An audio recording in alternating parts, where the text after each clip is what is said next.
Next Top наадмын шилжилтийн 25 жилийн эдийн засаг бизнесийн топ залуу MCS Group-ийн захирлуудын зөвлөлийн дарга Жамбал Жамцын од захирлыг төлөөлж хүрэлцэн ирсэн MCS Group-ийн ерөнхийлөгч Од Жаргал таныг хүндэтгэлийн хомроо урин залж байна.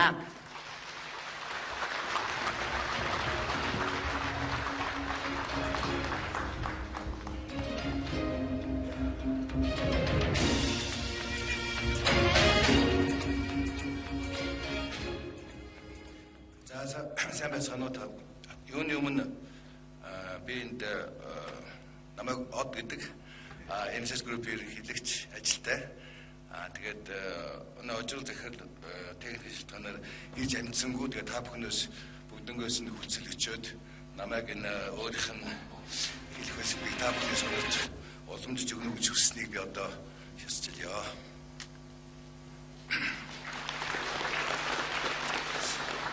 Шилжилтийн 25 жилийн бизнес эдийн засгийн шилдгээр тодруулсанд Монголын залуучуудын холбоо, залуу үдшиг сан болон бусад оролцсон хүмүүст юуны өмнө талархал илэрхийлье. Амралтын өдрөөсөө хугаслан итгэл сонсохоор ирсэн эрхэм зочид залуус та бүхэнд өнөөдрийн мэндийг хүргэе. Шилжилтийн тодорхой 25 жилд монголчууд бид хувийн өмчгүй шахан байсан социалист тогтолцооноос өнөөдөр дотоодын нийт бүтээгдэхүүний 80 гаруй хувийг бүрдүүлж буй хувийн хвшил гэсэн маш том салбартай болсон байна. Энэ үеийг бүтээлсэн манай үеийн залуучууд тэдний байгуулсан олон зуун үндэсний компанийг төлөөлүүлэн надад энэ шагналыг өглөө гэж ойлгож байна. Өнгөрсөн 25 жилд олсон амжилт гаргасан алдаа оноогоо нэг зэгнээд эх 25 жилд бид юуг анхаарч ямар зорилго тэмүүлэлтэй байх вэ гэдэг дээр өөрийн бодлоо хуваалцъя гэж бодлоо.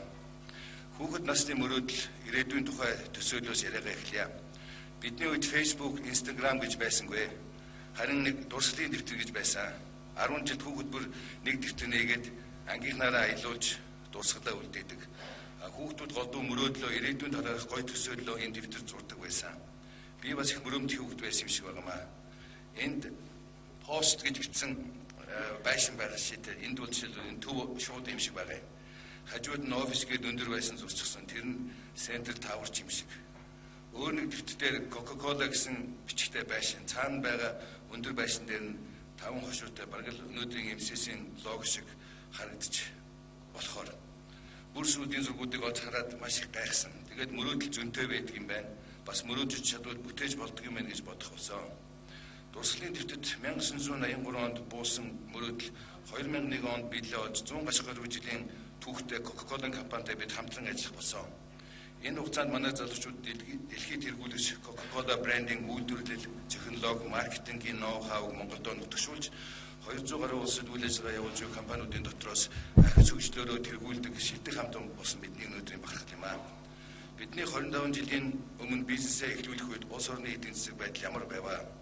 Шилжилтийн хямрал эд газар авсан, дотоодын нийт бүтээгдэхүүний уналт дооцогтой хүрч 1 тэрбум долларч хүрэхгүй болсон юм байсан. Энэ одоогийнхоос эдийн засаг 10 гаруй дахин жижиг байсан гэсэн үг. Инфляц жилд 250% хүрч айлууд хүнсээ картаар авдаг, аж үйлдвэрлэл эрчим хүч хөдөө аж ахуй, барилга дэд бүтцгсэн гол салбарууд бүгд гүнзгий хямралд орсон юм уялаа. Ийм илүүд найзуудтайгаа нийлж хувийн бизнес эхлүүлж байсан. Анхны офис маань урт цагааны уртхан талд хуучин цэцэрлэгийн байшинд түрээссэн жижиг өрөө байсан юм. Саяхан тийшээ очиход буулгаад оронд нь өндөр байшин байсан байлээ. Дээд сургууль төгсөж ирээд төвийн эрчим хүчний системд ажиллаж байхдаа Эгийн голын усан цэглэх станцын төслийн судалгаагаар Швейцарын Электроват компанид 2 сарын хугацаатай ажиллах завшаан тохиолдсон юм а. Усан цэглэх станц барих юмсан гэсэн мөрөөдөл тээсэн залуухан инженер явахдаа зөвлөгөөх бизнес гэж асуудал шийдэл ирж хайдаг, эргэлтийн хөрөнгө шаардахгүй, эзэмсэн мэргэжлэрээ ажиллах боломжтой ийм оюуны гоё бизнес байдаг юм байна гэдгийг анхаарсан. Ийм компанитай болох юмсан гэж мөрөөдөл анх тэгж тэнд төгссөн юм а. Компани байгуулахад эхлэлийн хөрөнгө гэх юм бидэнд үнэхээр байсангүй. Түрээсийн оффисто нэг ширээ 4 сандал нэг бичгийн машин тавиад л ажил хийж байлаа. Шилжилтийн их үед бид мөнгөгүй ч гэсэн хамгийн гоё нь мөрөөдөлтэй, мөрөөдлийнхээ төлөө ажиллах их чөлөөтэй болсон явдал байлаа. Хоногийн 24 цагаас 15-16 цагийг ажиллаа зориулдаг. Заримдаа ч бүр хонж ажилтдаг тохиолдол зөндөө гардаг байсан. Дээд рекорд нь тасралтгүй 36 цаг ажиллаж байсан тийм тохиолдол байсан. Одоогийн шиг интернет гэдэг юм байхгүй болохоор мэдээлэл хомс цаг их зарж тооцоо судалгаа хийдэг, мэдээлэл олж авахын төлөө асар их хүчин чармайлт чаддаг юм уу байсан юм аа. Ингээд бодохоор бизнест оруулсан бидний анхны хөрөнгө оруулалт бол залуунаас цаг хугацаа юм гэж одоо бодогддог. Ажлын гараагаа эхлүүлсэн эрчим хүчний салбарт хийсэн ажлуудаараа бид бахархдаг. Булган мөрөн, Арвайгаар Баянгор, Мандалгойр 5 толгой холбосон захиргаан дамжуулах агаарын шугамуд барьж төвийн эрчим хүчинд холбогдоогүй байсан аймагуудыг байнгын тогтоо болгож байлаа. Эгийн голын усан захиргаан станцын төсөл ажиллаж байхдаа тээж явсан захиргаан станц барих мөрөөдлөө Ухаан удгийн захиргаан станцыг барьснаар биелүүлсэн юм аа. Энэ бол говийн нөхцөл тохирсон хуурай хөргөлтөд ус баг хэрэгэлдэг орчин үеийн шийдэлтэй захиргаан станц юм аа.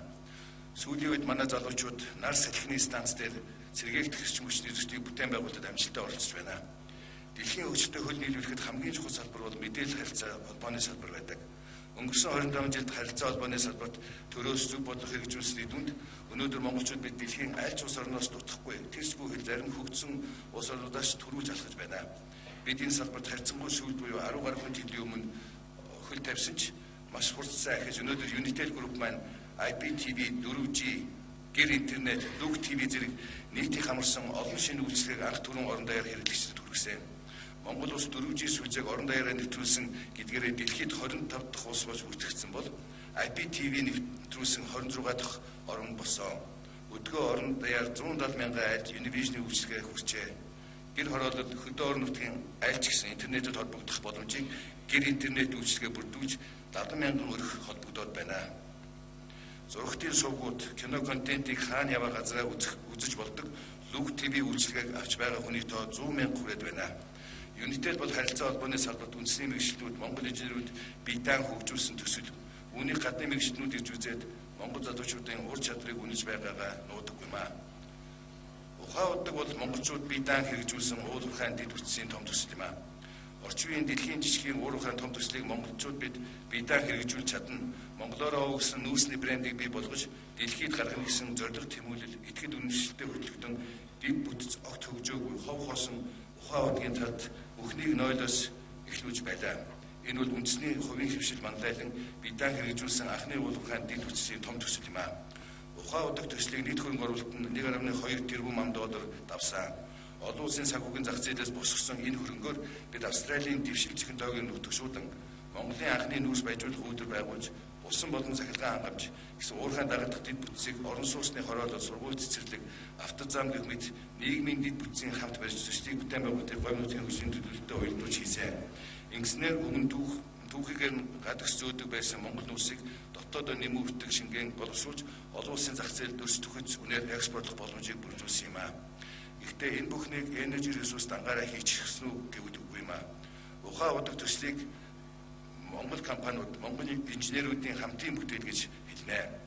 4-5 жил үргэлжилсэн ухаан удгийн бүтээн байгуулалтад давхарцсан тоогоор дотоодын 3,000 гаруй аж ахуйн нэгж оролцсон. Тэгэхээр хэр том далайцтай төсөл болох нь ойлгох байхаа. Ухаан удаг төслийн гол үндэс нь Монгол хүнд хийсэн хөрөнгө оруулалт гэж боддог. Үйлдвэр уурхайн бүтээн байгуулалтыг зэрэгцүүлж Монгол хүнээ сургах шаардлагатай байлаа. Нүүрс баяжуулах, уурхайн төлөвлөлт, орчин үеийн машин механизмын технологи, засвар үйлчлэгээгээд нарийн мэргэжлийн 4,000 гаруй монгол залуу бид бэлтгэсэн. Эдний дундаас Монголд өмнө байгаагүй цоошин асар үнцэнтэй инженер мэргэжлүүд бэлтгэгдэн гарсан манай үндэсний оюуны том баялаг юм аа. IPO хийнэ гэдэг бол бизнесмен хүмүүрийн мөрөөдөл. Үндэсний компаниудаас анхлан олон улсын санхүүгийн зах зээлд хувьцаагаа арилжаадах, бонд гаргах хэлбэрээр бид төсөл хэрэгжүүлэх шаардлагатай 1.2 тэрбум долларын хөрөнгийг босгож чадсан.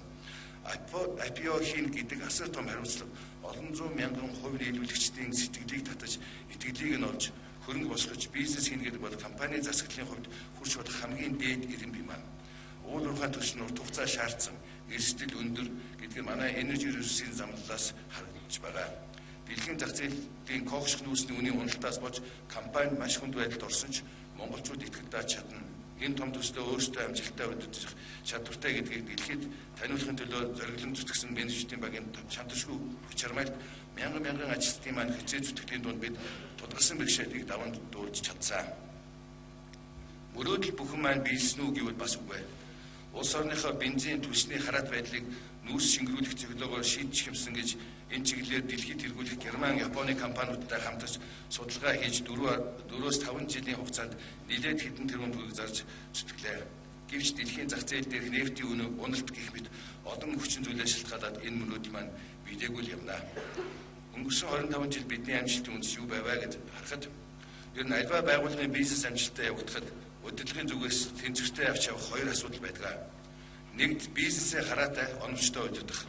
Хоёрт тэр бизнесийг хийх сэтгэлтэй, урам зоригтой, мэдлэг чадвартай, тасралтгүй хөгжиж чаддаг тийм хамт олныг бий болгох юм аа. Бизнесийн алсаарын тухайд гэвэл бид юм хийвэл аль болох дэлхийн шилдэгүүдтэй хамтарч ажиллая. Тэдний арга туршлагаас суралцъя. Тэдний түвшинд алсыг харж дэлхийн хэмжээнд сэтгэдэг бай гэж зорж ирсэн. Тийм ч учраас Coca-Cola, Procter & Gamble, Shangri-La гэх мэт дэлхийд тэргүүлэх брэнд компаниудтай хамтарч ажилласаар өдөрвөлээ. Хамт олноо бүрдүүлэх тухайд бол ерөнхий потенциал сайтай, зөв хандлагатай, сурах, хөгжих тэмүүлэлтэй, юм сэтгэлээсээ хандаг залуучуудыг ажилд авахыг эрмэлздэг. Бүхэл компани байх ёстой эдгээр хүчин зүйлээс гадна MCS-ийн амжилтанд төлөөсөн хамгийн чухал зүйл юу вэ гэвэл бидний хоорондын харилцаа гэж хэлнэ. Бид анхнаасаа байгууллагын соёлоо бүрдүүлэхдээ хамт олонны уур амьсгал, харилцаагаа эерэг удаан байлгах чухал ач холбогдол өгч ирсэн. Энэ өнөөдрийн бидний амжилтын үндэс юм байна гэж бодож боддгоо. Амьдралаараа тууж ойлгосон зүйлийг маань Харвардын эрдэмтэд бас нотсон байна. Шинэ мянганы залуусаас ажиргалтай амьдрахад юу чухал вэ гэж асуухад хамгийн их буюу 80% нь мөнгө чухал гэсэн бол 50% нь мөнгнөөс гадна нэр алдартай байх чухал гэж хариулсан гинэ. Эрүүл энх ажиргалтай амьдрахад чухамдаа яг юу хэрэгтэй юм бэ гэдгийг Харвардын эрдэмтэд 1940-од оноос эхэлж судалжээ. Судалгаанд тухайн үед дөнгөж 10 хэдтэй байсан 724 залууг сонгоо авч 75 жилийн турш тасралтгүй судалсан байгаа. Уг судалгаагаар мөнгө алдар нэр шаргуу хөдөлмөрийн аль нь эрүүл жаргалтай амьдралыг авчирч чаддгүй юм байна. Харин гэр бүл, найз нөхөд хамт олонны халуун дулаан харилцаал хүнийг урт насаж удаан зарахад хамгийн чухал гэдгийг тогтоосон байна. Үүнийг сонсоод гэр бүл доктортой хамт олон амжилттай явахын үндэс нь харилцаа юм байна гэдэг улам бүр итгэх болсон. Өнгөрсөн 25 жилийг эргэн харахад бид мөрөөдөлтөд хөдөлгөтөн хийж бүтээхийн төлөө чөлөө завгүй зүтгэж явах тодорсон бэрхшээлийг эргэн тойрны хүмүүсийн эерэг дулаан харилцаа сэтгэлийн дэмээр ажилтгуу давж зорьсон хэрэгэ бүтээж иржтэй гэж боддог юм аа. Дараагийн 25 жил биднийг юу хүлээж байна вэ? Бид түүхийн огцом өөрчлөлтийн үед тулж ирээд байна. Өнгөрсөн 300 жилийн түүхэнд бий болсон өөрчлөлтөд тэнцвэрс хэмжээний өөрчлөлт зөвхөн эх 20 жилийн дотор болно гэж ярьж байна. Технологийн хувьсгалууд хүн төрөлхтний түүхэнд асар том зөрчлүүдийг авчирсан. 18 дугаар зуунд уурын хөдөлгүүр зохиогдсноор аж үйлдвэрлэл ихсэн бол 19 дугаар зуунд цахилгаан хөдөлгүүр бүтээснээр масс үйлдвэрлэлийн иргэн эхэлсэн. 20 дугаар зуунд компьютерийн ачаар үйлдвэрлэл автоматжиж, одоо 21 дугаар зуунд дижитал технологиор бүхий л юмс өөр хоорондоо интернет сүлжээгээр холбогдох болж хязгааргүй боломжуудыг нээж өгч байна. Бид өдөр тутамд юмсын интернет, их дата, хиймэл оюун, үүлэн технологи их үгсийг сонсох боллоо. Өнөөдөр содон сонсогч байгаа эдгээр өстөн удахгүй бидний өдөр тутмын хэрэглээ болно. Хэдэн зуунаар хэмжигддэг байсан хувьсгал өөрчлөлт өнөөдөр бараг өдөр тутмын эрдийн зүйл болж байна. Энэ өөрчлөлт бидний төсөөс асар хурдтай явж байна. 21-р зууныг мэдээллийн технологийн зуун болно гэдгийг 20-р зуунд мэдэж байсан ч ийм хурдтай хөгжлийг хинч таамаглаагүй маа. 1980 онд McKinsey Group-ийн хийсэн судалгаагаар 2000 он гэхэд дэлхийн хэмжээнд ердөө тэр хүн хүрэхгүй хүн өөрийн телефон хэрэглэж болно гэж таамаглаж байжээ. Тэгэхээр 2000 он гэхэд ийм тоо 1000 дахин давж тэр хүн гар утас хэрэглэж байсан юм аа. McKinsey бол сая хүрэхгүй хэрэглэж болно гэж хэлснийг одоо яг 2000 он болоход бол тэр хүн гар утас хэрэглэжсэн бол 2019 он гэхэд энэ тоо 5 тэрбум хүрч тэдгээрийн 3 тэрбум ухаалаг буюу смартфон хэрэглэгчд байх тооцоо гарсан байна. Дижитал технологи дэлхийг улам бүр хавтгай болгож байна. Энэ бүх технологийн хөгжлөн даяарчлыг дараагийн шатанд аваачиж дэлхийд даяар хүмүүс хил хязгаар газар зүйн байршил үл хамааран гар утаснасаа дуртай цагтаа хүссэн зүйлээ хаанаас ч хаанаас худалдан авах боломжтой болж байна. Өнөөдөр дэлхийд 3 тэрбум хүн интернетд холбогдсноор жижиг том гэлтгүй бүх компаниуд бүтээгдэхүүн үйлчилгээгээ дэлхийд даяар зарах боломжтой боллоо. E-commerce буюу интернет худалдаа хөгжүүлэхэд connectivity буюу интернет холболт хүргэлт төлбөрийн систем гэсэн үндсэн 3 асуудлыг шийдэх хэрэгтэй байдаг. Бид хамгийн чухал буюу интернет холболтын асуудлаа шийдчихсэн. Одоо дараагийн асуудлуудаа шийдчих бол даяарчлалын шин шатанд нэгднэ.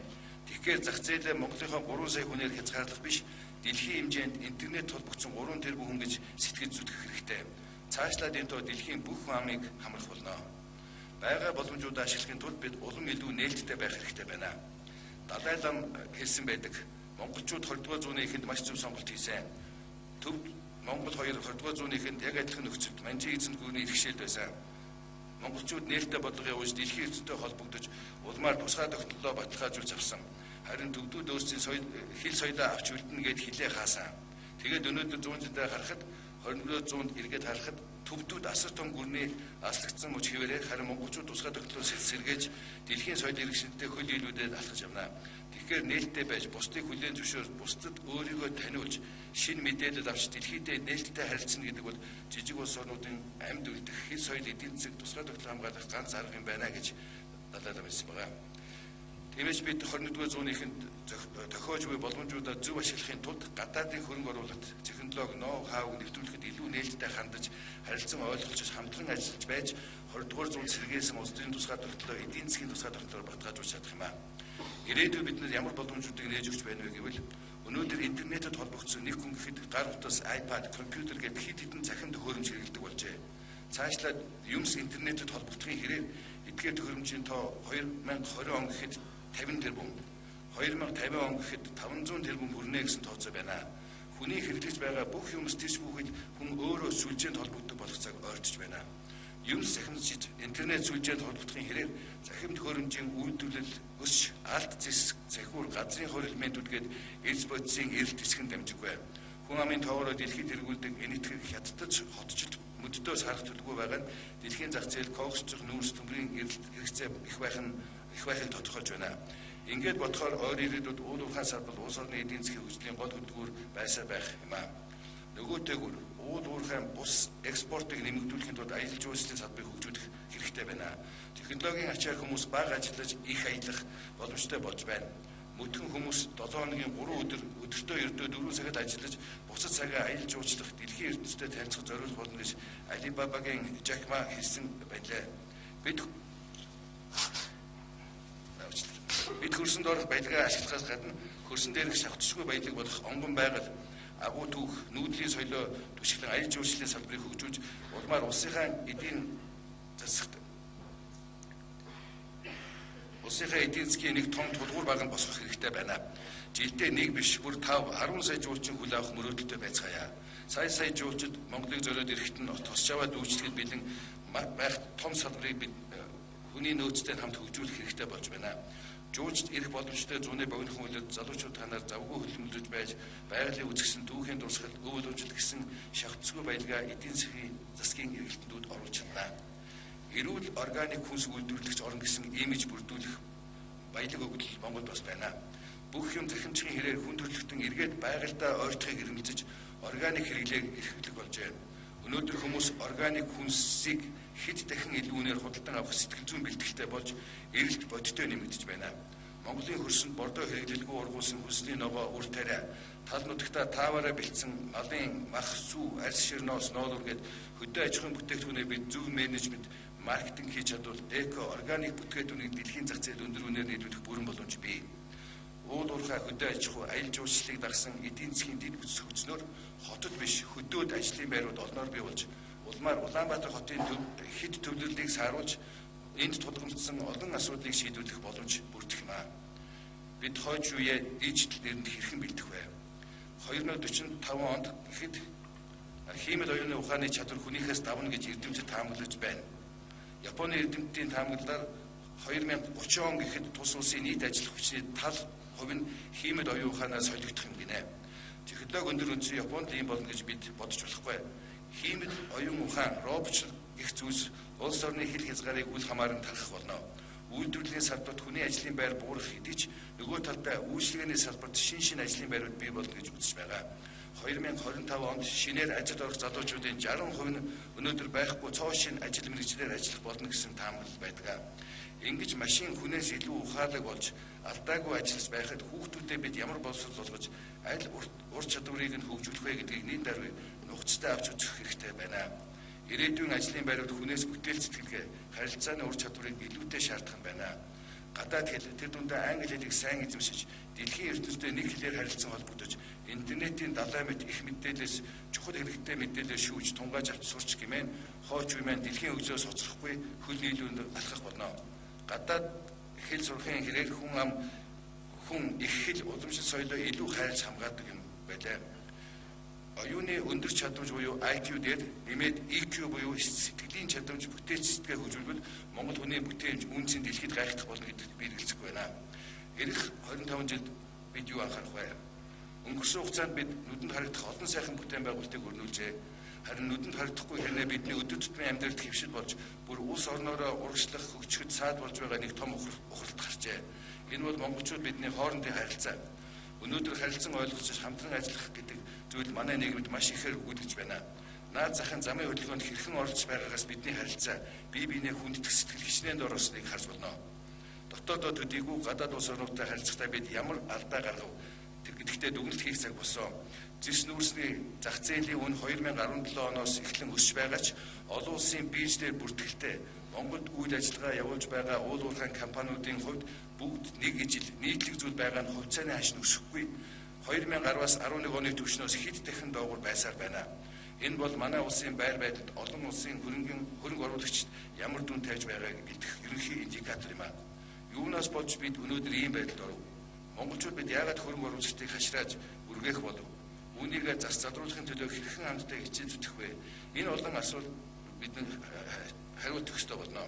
Дэлхийн жишгт хүрсэн уул уурхайн том төслүүдийг бид гадаадын хөрөнгө оруулалт, дэвшилтэд техник технологийн ачаар зөв хөтлөх ёстой. Стегвэс хоцрогдсон арга техник, хортой технологийн уршгаар газар дэлхийгээ шархлуулж хойж үедээ хоосон ирээдүйн үлдээх аюултай. Хурдтай хувьсан өөрчлөж байгаа энэ өөрчлөлтийг цаг алдалгүй мэдэрч хайрцагтдаггүйгээр бүтээлчээр сэтгэж чадсан хүн, хувь компани, улс орон хөгжих нь тодорхой байна. Хэдийгээр зис алт коогч нүүрс ирээдүйтэй гэж харагдаж байгаа ч хэний санаад оронгүй технологийн нээлт гарч эдгээр эрдэс баял эрэлт хэрэгцээгүй болохыг ч үүсэх чадахгүй. Ирээдүйд Монгол хүн Монгол улс даяараа эрүүл жаргалтай аж төрөхөд мөнгнөөс илүү харилцан хүндэл энэрэнгүй сэтгэлийг эрхэмлдэг болох нь чухал байна.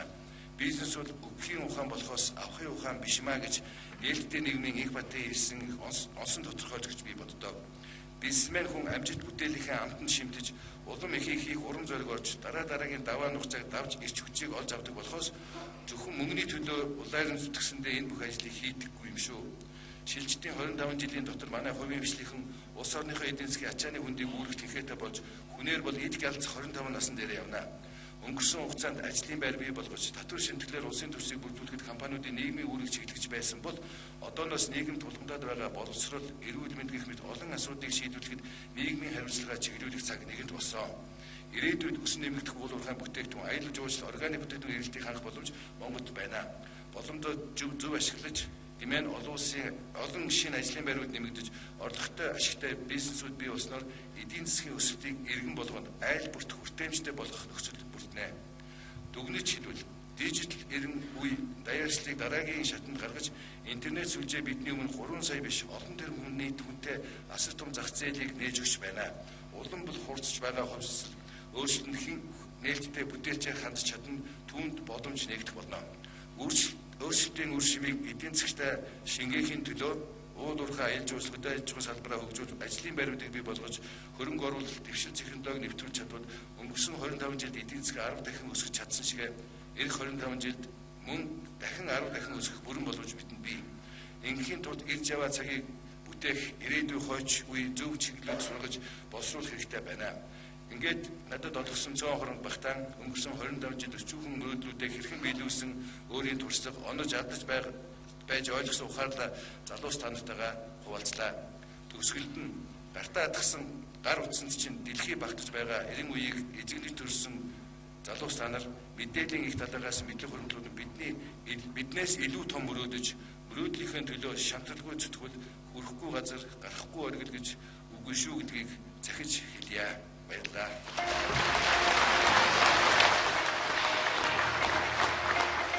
За баярлалаа. MCS Group-ийн захирлуудын зөвлөлийн дарга Жамбал Жамцын од жаргалыг төлөөлж хүрэлцэн ирсэн MCS Group-ийн ерөнхийлөгч од танд өнөөдрийн энэ танхим суугаад залуучуудынхаа өмнөөс талархал илэрхийлье.